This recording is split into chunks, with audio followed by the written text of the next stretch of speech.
ગુજરાતના તમામ વિદ્યાર્થી મિત્રોને જય ભારતને જય ગુજરાત। તો સ્વાગત છે તમારું આપણા એક નવા વિડીયોની અંદર, જેમાં આજે આપણે જોવાના છીએ ઇંગ્લિશ વિષયની અંદર, ઇંગ્લિશ સબ્જેક્ટની અંદર આપણે જે મોસ્ટ આઈએમપી ટોપિક છે આર્ટિકલ। આપણે એવું થાય કે આર્ટિકલમાં શું, આર્ટિકલ તો એક નાનો એવો ટોપિક છે, એ એને ધ બ પૂરું, પણ એવું નથી। આની અંદર પણ ઘણા બધા નિયમો છે, તો એ આપણે જોવાના છે વન બાય વન અને ડીપમાં જોવાના છે। તમારે બોર્ડની એક્ઝામની અંદર પૂછાઈ શકે એવા પ્રશ્નો, બોર્ડની અંદર તમને આની અંદરથી કરેક્ટિંગ એરર પણ પૂછાય છે, તો એ તમામની માહિતી છે આપણે આ વિડીયોની અંદર જોવાના છે। આર્ટિકલ છે મોસ્ટ આઈએમપી ટોપિક છે, તમામ જગ્યાએ પૂછાય ને એવો પ્રશ્ન છે, એવું નહીં કે ખાલી ધોરણ 12 ની અંદર જ આવે।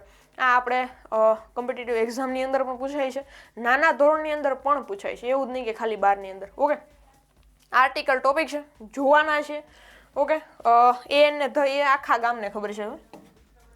આપણે ટોપિક છે એ કેવા પૂછાય, તો એ એન અને ધ આ પૂછાય છે, આખા ગામને ખબર છે। પણ હવે કઈ રીતના પૂછાય છે, કેમ પૂછાય છે, આના નિયમો શું છે, એ તમામ બાબતો છે આપણે જોવાના છે।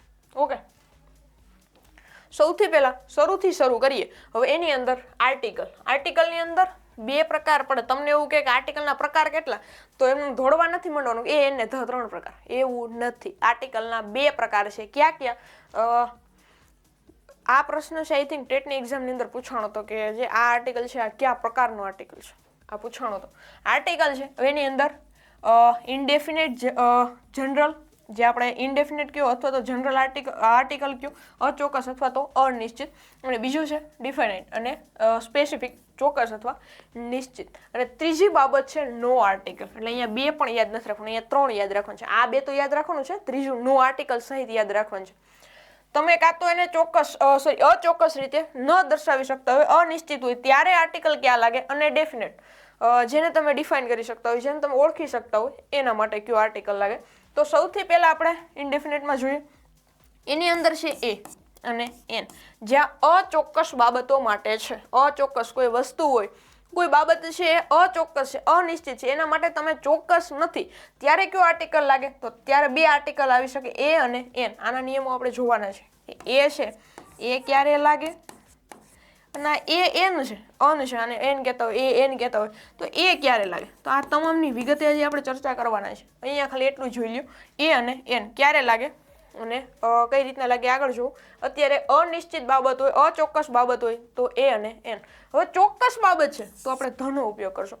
કોઈ પણ બાબત છે આના માટે તમે પરફેક્ટ શ્યોર છો કે હા ભાઈ આ જ બાબત છે, ત્યારે શું લાગે, તો કે ધ લાગે। એટલે કે ચોક્કસ માહિતી હોય તમારી પાસે, ચોક્કસ બાબતો હોય કે આની જ હું વાત કરું છું। આ બાબત સમજો, તમે કોઈ એકની વાત કરો છો, તમે જે બુકની વાત કરો છો એ બુક સામેવાળાના મગજમાં પણ છે। તમે અત્યારે તમે એવું કહો કે ભાઈ આ આપણી ઇંગ્લિશની ટેક્સ્ટ બુક છે, આ તમે એવું ધારી લ્યો, આ ટેક્સ્ટ બુક વિશે વાત કરો, તમે જે ટેક્સ્ટ બુક વિશે વાત કરો છો એ જ બુકની વાત, એ જ ટેક્સ્ટ બુક છે, સામેવાળાના મગજની અંદર હોય, તો તમે કોનો ઉપયોગ કરી શકો, ધનો। પણ સામેવાળો અચોક્કસ છે કે ભાઈ આની વાત કરે કે આની વાત કરે, ત્યારે તમે એ અથવા એનનો ઉપયોગ કરી શકો। અને અમુક બાબતો એવી છે કે જ્યાં નો આર્ટિકલ લાગે છે નહીં, તો 3 બાબતો છે યાદ રાખવાની છે। ઓકે, જોઈએ આગળ। અહીંયા પેલું અચોક્કસ અનિશ્ચિત જનરલ બાબત છે, ઇનડેફિનેટ કરી શકે ઇનડિફાઇનેટ છે કે જેને આપણે અચોક્કસ છે, ચોક્કસ રીતે દર્શાવી શકતા નથી। તો સૌથી પહેલા તો આપણે એ જોશું કે આર્ટિકલ છે એ ક્યાં આવે, ગાડીમાં આવે, હાલીને આવે, દોડીને આવે, ક્યાં આવે? તો આર્ટિકલ ક્યાં આવે ને એની અંદર સમજો કે આર્ટિકલ આવે છે ક્યાં। તો ખાસ સમજવાની બાબત છે, આજે આપણે 3 ટોપિક આપેલા છે, મોસ્ટ આઈએમપી ટોપિક છે। અમુક છે ને જેમ ફાવે જ્યાં ફાવે મજા આવે એમ ત્યાં આર્ટિકલ મૂકે, પણ એવું નથી કરવાનું। કોઈ પણ ગણી શકાય તેવા જાતિવાચક એકવચન નામની આગળ આર્ટિકલ એ અથવા એન આવી શકે। એ અને એન, અથવા ને એ આવતો અહીંયા એન નો આવી શકે, અથવાનું મિનિંગ તમને ખબર હશે, એ અને એન આવે। અહીંયા યાદ રાખવાનું છે ગણી શકાય, સૌથી પહેલો શબ્દ ગણી શકાય, જાતિવાચક અને એકવચન। તો આપણે એક મુદ્દાની અંદરથી 3 બાબત જાણવા મળે છે। સૌથી પહેલા તો ગણી શકાય, કેવી બાબતો, તો કે ગણી શકાય તેવા, એના પછી તો કે જાતિવાચક। અહીંયા બીજા જે આપણે પ્રોનાઉન આવે છે આની વાત કરવાની, બીજા જે આપણે નાઉન આવે છે આની વાત કરવાની નથી। અને એના પછી છે એકવચન, તો અહીંયા 3 ટોપિક યાદ રાખવાના છે. ગણી શકાય તેવા જાતિવાચક અને એકવચન નામની આગળ આર્ટિકલ એ અથવા એ અને એન આવે છે. અને યાદ રાખવાનું છે આગળ આર્ટિકલ લાગશે, પાછળ આર્ટિકલ આવશે નહીં. ઓકે, આગળ આર્ટિકલ એ અને એન આવે છે. એના પછી આર્ટિકલ નાઉન અને એડજેક્ટિવ પ્લસ નાઉનની આગળ આવી શકે. આર્ટિકલ ક્યાં આવે? તો આર્ટિકલ છે નાઉન અને એડજેક્ટિવ પ્લસ નાઉનની આગળ આવી શકે. એડજેક્ટિવ પ્લસ નાઉનના એગ્રીમેન્ટ આગળ આર્ટિકલ મૂકતી વખતે એડજેક્ટિવના ઉચ્ચારણને ધ્યાનમાં લેવાય છે. હવે ઘણી જગ્યાએ છે નાઉન ન હોય, એની જગ્યાએ છે આગળ એની એડજેક્ટિવ મૂકવામાં આવ્યું હોય, તો એ જે એડજેક્ટિવ મૂકેલું હોય ને, તો એ પ્રમાણે એડજેક્ટિવના ઉચ્ચારણ પ્રમાણે કોના ઉચ્ચારણને આપણે ધ્યાનમાં લેવાનું? તો એડજેક્ટિવના જે એડજેક્ટિવ છે, જે આપણું એડજેક્ટિવ છે એના ઉચ્ચારણને ધ્યાનમાં લેવાનું. એના ઉચ્ચારણને ધ્યાનમાં લઈને પછી શું મૂકવાનું? તો કે આર્ટિકલ મૂકવાનું. એક્ઝામ્પલ છે આગળ જોવાના છીએ આપણે. એના પછી એ અને એનો અર્થ કોઈ એક કે ગમે તે એક એવો થાય છે. આ તમને મોસ્ટ ઓફ ક્યાંય અત્યાર સુધી જો ભણ્યા હશો ને કે, તો આ બાબતની તમને નહીં ખબર હોય કે એ અને એનનો અર્થ શું થાય. જો કોઈને ખબર હોય તો બહુ જ સારી બાબત છે, તો કમેન્ટ બી કરજો કે હા અમને ખબર હતી. નથી ખબર એના માટે સ્પેશિયલ એ અને એનો અર્થ શું થાય? તો કોઈ એક અથવા ગમે તે એક એવો થાય. ઓકે, એ અને એનો અર્થ શું થાય? કોઈ એક અથવા તો ગમે તે એક. એટલી બાબત બધાને ક્લિયર છે. આર્ટિકલ ક્યાં આવે? તો એક તો ગણી શકાય જાતિવાચક અને એકવચન નામની આગળ આવશે. અને એડજેક્ટિવ પ્લસ નાઉન હોય, તમને ક્યાંય પણ એડજેક્ટિવ પ્લસ નાઉનનું એગ્રીમેન્ટ દેખાય તો એની અંદર શું યાદ રાખવાનું? તો એડજેક્ટિવનું જે ઉચ્ચારણ છે ને એ પ્રમાણે છે એ નાઉનને આર્ટિકલ લાગશે. પછી નાઉનનું ઉચ્ચારણ આપણે ગણવાનું નથી. અને એ અને એનો અર્થ કોઈ એક કે ગમે તે એક થાય છે. ઓકે, તો હવે જોઈએ આપણે આર્ટિકલ એ. આર્ટિકલ એની અંદર શું જોવાનું છે? તો સૌથી પહેલા જ્યારે ગણી શકાય તેવા જાતિવાચક એકવચન નાઉનનું ઉચ્ચારણ કોનાથી થતું હોય, કે નથી થતું હોય? તો વ્યંજન એટલે કે કથી જ્ઞથી શરૂ થતું હોય, તો તેવા નાઉનની આગળ આર્ટિકલ એ આવે છે. કોની આગળ આવે? તો કે જ્યારે ગણી શકાય તેવા જાતિવાચક એકવચન. આ આપણે ખબર હોવી જોઈએ. કોઈ પણ આર્ટિકલ હશે કેવા કોને લાગશે? તો ગણી શકાય તેવા જાતિવાચક અને એકવચન. આને એન લાગે છે. ધની હજી વાત અલગ છે. તો જાતિવાચક એકવચન અને નાઉનનું ઉચ્ચારણનું વ્યંજનથી શરૂ થતું હોય. ઉચ્ચારણ છે એ કોનાથી? તો કે વ્યંજનથી. ખાસ યાદ રાખજો, આર્ટિકલ એ આવે એટલે વ્યંજન યાદ રાખી લેવાનું છે. વ્યંજનને ગોખી લેવાનું. વ્યંજન જ એ એટલે વ્યંજન યાદ રાખવાનું. વ્યંજનની અંદર તો કે કથી જ્ઞ આનાથી શરૂ થતું હોય. જેમ કે અહીંયા આપણે એક્ઝામ્પલ આપેલ છે અ પેન, અ બોય અને અ ચેર. હવે હું તમને સમજાવું. અ પેન, તો અહીંયા આપણે પેન છે PEN. તો પી એટલે પછી અહીંયા ખાસ યાદ રાખવાનું છે ગુજરાતી વ્યંજન. અહીંયા પછી ABCD માં જોવા જવા નથી. તો સ્વર તો કે A E I O અને U, આ 5 સ્વર છે. તો આનાથી શરૂ થતું અહીંયા એન મૂકવું તો કે નહીં, આની વાત નથી. ઓકે, અહીંયા પ છે તો આપણે ખબર પી એટલે તો વ્યંજન છે, તો ઈ બંધ બે છે અહીંયા. બાકી છે એ ઘણી વાર એવું થતું હોય કે AIOU હોય, AEIOU આ છે એ સ્વર છે, પણ કેમાં? ઇંગ્લિશના, અંગ્રેજીના. તો એ જોવાનું નથી. અહીંયા પી છે એ વ્યંજન છે, તો એવી રીતના હાલવાનું નથી. અહીંયા એનું ઉચ્ચારણ જોવાનું. પેન, તો પેનમાં શું આવે? પ આવે. તો પ છે એ કથી જ્ઞમાં આવે છે, તો કે હા આ શું કહેવાય? તો કે વ્યંજન. તો આ વ્યંજન છે એટલા માટે આ પેનની આગળ શું લાગશે? અ લાગશે, એ લાગશે. પેન. ઓકે, પેન એવી રીતના આપણે આનું ટૂંકમાં લખી શકશું. આર્ટિકલ છે આવી રીતના આપણે એને લગાડી શકશું. એના પછી છે બોય, BOY. બોય છે આપણે કઈ રીતના લખીએ? તો બોય.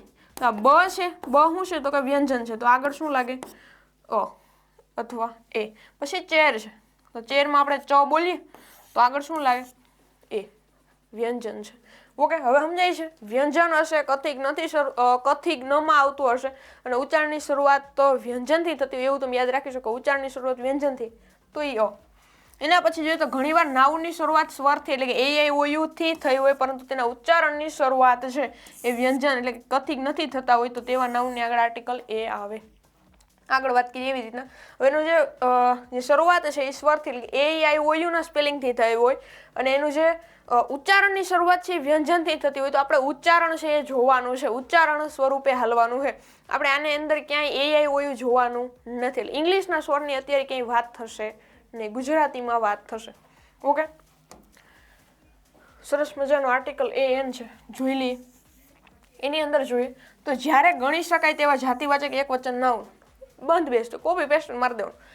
ગણી શકાય, જાતિવાચક અને એકવચન એવા નામનું ઉચ્ચારણ કોનાથી તો કે સ્વરથી. એટલે અ, આ, ઈ, ઉ જે બી છે એ એનાથી થતું હોય તો તેવા નાઉનની આગળ શું આવે? આર્ટિકલ એન આવશે. હવે એની અંદર જોઈએ તો એપલ છે, એલિફન્ટ છે અને ઈગલ છે. કઈ રીતના હવે સમજો. ઓકે, અહીંયા આપણે બીજા એક્ઝામ્પલ આપેલ છે. શરૂઆત કોનાથી થઈ હોય? શરૂઆત નહીં, ઉચ્ચારણની શરૂઆત છે ને એ જોવાનું છે.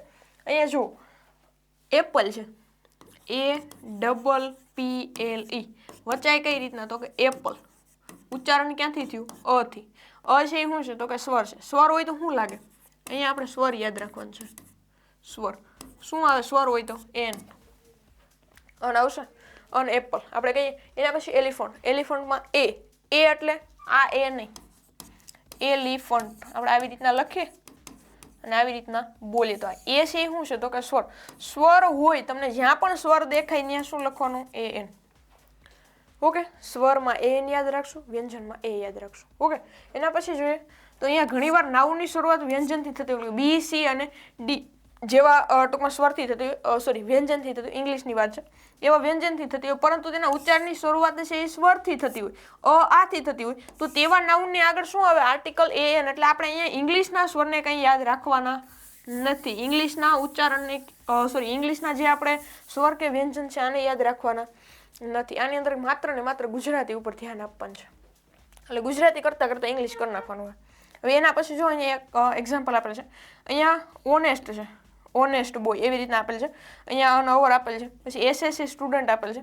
હવે તમે અહીંયા જુઓ તો અહીંયા ઓનેસ્ટ છે. આ ઓનેસ્ટ નથી, આ HONEST ઓનેસ્ટ છે. અહીંયા એચ જોઈએ ને તો આપણે એવું થાય કે એચ છે એ શું છે તો કે વ્યંજન છે. એચ શું છે? વ્યંજન. તો આપણે યાદ રહી જાય કે વ્યંજનમાં તો એ યાદ રાખવાનો હતો. તો અહીં ઓનેસ્ટની આગળ એ આવે તો કે નહીં, નો આવે. કારણ કે આના શરૂઆતનું જોવાનું શું છે? ઉચ્ચારણ જોવાનું છે. તો ઉચ્ચારણની અંદર આ ઓનેસ્ટ છે એ હોનેસ્ટ નથી વચાતો. આને શું વચાય? ઓનેસ્ટ. ઓ વચાય છે. ઓ છે એ શું છે તો કે સ્વર છે. સ્વર આવે તો શું આવે? તો સ્વર આવે તો એ એન આવે. સમજાય છે? આપણે જોઈએ તો આપણે એમ થાય કે હોનેસ્ટ છે તો હ તો વ્યંજન તો એ નાખી દઈએ. નહીં, એવું નથી કરવાનું. અહીંયા જોવાનું છે. અહીંયા હોનેસ્ટ નથી, અને વચ્ચે ઉચ્ચારણ કઈ રીતના થાય છે ને એ જોવાનું છે. પછી એવી જ રીતના એક એક્ઝામ્પલ છે ONE. પેલી બીજી ABCD ભેગી થઈ ગઈ છે. ONE. તો ઓ છે એ શું છે તો કે અહીંયા સ્વર છે. ઓ છે એ શું છે? સ્વર છે. તો ડાયરેક્ટ જોવે ને તો બધા એમ થાય સ્વર તો એ એન, તો અહીંયા અન આવતું છે, એ એન આવતું છે, અન આવતું. પણ એવું નથી. અહીંયા ONE એટલે આને શું લખીએ આપણે? શું વાંચીએ? વન. તો વ છે એ શું છે તો કે વ્યંજન છે. તો વ્યંજન હોય તો અહીંયા શું આવે? એ આવે. વન. હવે સમજાય છે? અન આવે નહીં. એટલે આ બાબત છે એ સમજવાની છે. એના પછી અહીંયા આપેલ છે અવર. આને આપણે અવર વાંચે. હવર તો ન વાંચે. આને શું વાંચે? હવર તો ન વાંચે. શું વાંચે? અવર. તો આના ઉચ્ચારણને લીધે લાગે. પછી અહીંયા SSC સ્ટુડન્ટ. અહીંયા SSC તો અહીંયા આપણે એસ જોઈએ ને તો આપણે એવું થાય કે આ તો વ્યંજન છે. એસ છે એ વ્યંજન છે. તો હવે એમાં વિચારવાનું એસ છે ને એસ ઈ નથી. અહીંયા કઈ રીતના લખીએ આપણે? SSC આવી રીતના લખીએ તો અહીંયા જો ઉચ્ચારણની શરૂઆત કોનાથી થઈ તો કે અ થી. અ છે એ સ્વર છે. સ્વર હોય તો શું આવે? A N. ઓકે, સમજાય છે? ત્રણ બાબતો છે ખાસ જોવાની. પેલી બીજી હવે આવે ત્રીજી. ખાસ યાદ રાખો કે ઇનડેફિનાઇટ આર્ટિકલ્સ મૂકતી વખતે જે તે નાઉનના શરૂઆતના લેટર્સના બદલે તેના ઉચ્ચારણની શરૂઆતને ધ્યાનમાં લેવી. કથિક ન હોય કે આ જે બી હોય, આ ઈ જે પણ સ્વર આવે છે, સ્વર હોય કે વ્યંજન હોય, આ બધાની શરૂઆત છે જોવાની. કોના શરૂઆત? ક્યારેય પણ તમને સ્પેલિંગ આપેલું અહીંયા હવરવાળું જોઈએ તો અહીંયા એચ છે એને જોવાનું નથી. આપણે શું જોવાનું? ડાયરેક્ટ આના ઉચ્ચારણ ઉપર જ જોઈ જવાનું. કોઈ પણ સ્પેલિંગ આપેલું ઉચ્ચારણ ઉપર જવાનું. આર્ટિકલ હોય એટલે ઉચ્ચારણ ઉપર જ જવાનું. બીજે ક્યાંય આપણે ફાફા મારવાના નથી. સીધું ક્યાં આવી જવાનું તો કે ઉચ્ચારણમાં. ઉચ્ચારણ કરવાનું. પછી આનું આપણે આવડવું જોઈએ. પછી આને આપણે હવર વાંચીએ તો ન ભેગું થાય. હવરમાં હશે એ વ્યંજન આવે તો વ્યંજનની જગ્યાએ આપણે વ્યંજન હોય તો આગળ આપણે એ મૂકીએ તો તમારું ગુજરાતીમાં ખોટું પડે. એટલે શું કરવાનું? હવર છે એ ઉચ્ચારણની શરૂઆતમાં જોઈએ તો આને શું વચાય? અવર. તો અવર છે એ શું છે તો કે અવરનો અ છે એ આપણે શરૂઆતનો જે એક લેટર છે, લેટર આપણે એચ જોશું, પણ શરૂઆતનો ઉચ્ચારણનો જે શબ્દ છે એ અ છે. અ છે અહીંયા સ્વર છે. સ્વરની આગળ શું લાગે? તો સ્વરની આગળ એ એન લાગે. તો અહીંયા લાગશે એ એન. મોસ્ટ ઓફ ભૂલ બધી અહીંયા જ થાય છે. આ આર્ટિકલની અંદર સૌથી વધારે ભૂલ થાય છે.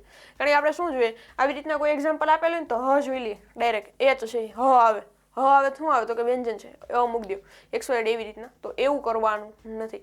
આગળ છે આપણે ધની, હજી લાંબી કથા કરવાના છે. આ વિડીયોની અંદર કાંઈ ક્વેરી હોય, તમારા કોઈ મંતવ્ય હોય, સજેશન હોય તો આપી શકો છો. વિડીયો પસંદ આવે તો લાઈક કરજો, તમારા મિત્રો સુધી શેર કરજો અને આપણી યુટ્યુબ ચેનલને સબસ્ક્રાઈબ કરવાનું ભૂલતા નહીં. મળીએ આવા એક નવા વિડીયોની અંદર. ત્યાં સુધી કન્ટિન્યુ રહેજો. Thank you.